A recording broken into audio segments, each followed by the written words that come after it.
अस्सलामुअलैकुम व्यूअर।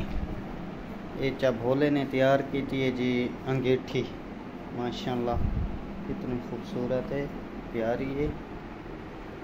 तो अगर किसी भाई तैयार करानी हो तो कमेंट रब्ता करे। इस तरह की हैं, कितनी प्यारा सोना काम है माशाल्लाह, ज़बरदस्त,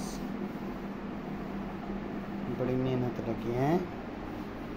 ये सारे उत्ते लकड़ी ला रही थी, वो तो पेंट कर देते हैं। कितने दिन लग गए? 6-7 दिन तैयार हो गई। बस हूँ इनका आखिरी काम है। क्या जबरदस्त। कोई और डिज़ाइन बनना है? डिज़ाइन यही होना है बस। हाँ अपना हीटर की जगह ये हीटर दे हूँ हीटर चुक के कल रख देंगे।